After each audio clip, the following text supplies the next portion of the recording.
Let's talk about Nashville and your ties with Nashville music, country music, and what have you. Tell me about that. Okay, well, I wanted to record in a city that had really good producers, that had really good musicians, really great songs. And I didn't want to go to New York because, well, I figured I could get around Nashville a lot easier. It's not that I don't want to go to New York, it's just that it would be convenient to go to Nashville because it's easy to get around town. And so what happened is, before I went to Nashville, my family had a plastic company called H&H Plastics. And my Uncle Jim, and actually my father, they let me use their secretary. And she actually sent out letters to over 200 different record companies and trying to find me a good company to work with. And what happened is, after all this got condensed down, one of the people that called me was Chuck Chelman, who had just gotten to Nashville just a few years before from Philadelphia. And he started his own publishing company called Adventure Publishing. And then he also had the Renegade record label. And I went to see him. And he seemed to really, seemed to think that I, could carry a tune and that he could, use me on records.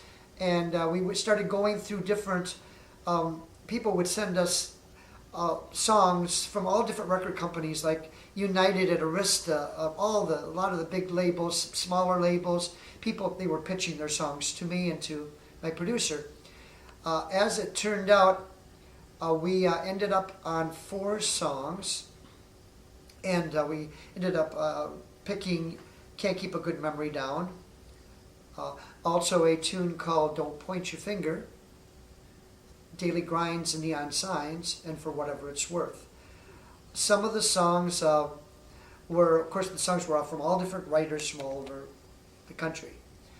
So what happened is, in 1977, we went into the studio. We went into a studio called Continental Records. I believe it is right around Goodlettsville, in that area. And it was a studio. It was kind of interesting because they had a gold record on the wall, where Simon and Garfunkel's Bridge Over Troubled Waters album, some of it had been recorded there.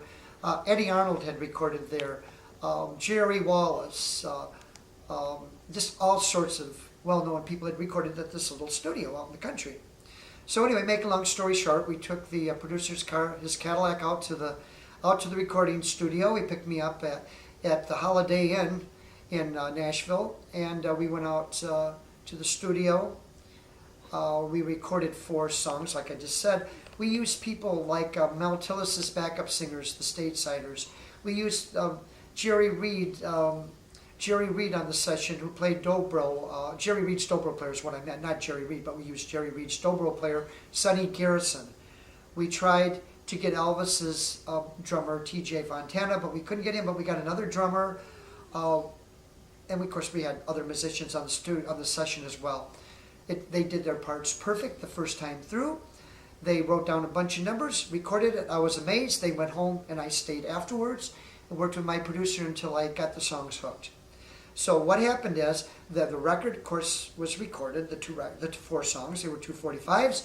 Released Can't Keep a Good Memory Down and Daily Grinds and Neon Signs in 1977. And then in 1978, I released the other 2 songs, Don't Point Your Finger and For Whatever It's Worth. Mm-hmm. Now, as a result of these recordings, my name began to get around as a Nashville recording artist, country recording artist, which was a little bit different than the Juju recording artist.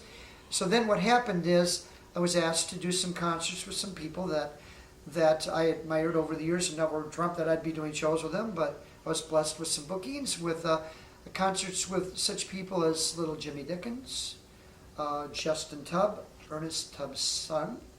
Also with such people as Jack Green and the Jolly Green Giants. Wow. Also, Charlie Walker on RCA. Those are a few people I can think of. Oh, and also the one that recorded End of the World, that lady too, I did a show with her. Jeannie Shepherd, had to think there for a second. Don't say no, it's the end of the world. Yeah, and right, that was a great tune. She recorded that, so it became such a big, big hit. So anyways, very exciting. I went from the small little clubs to these big auditoriums, at which I think one of them were like people like Kenny Rogers that entertained there, like the Lansing Civic Center in Lansing. And it was such a contrast to go from, like I say, from the clubs that I'd been doing to the auditoriums, which was a lot different. Mm-hmm. Very exciting. Very nice.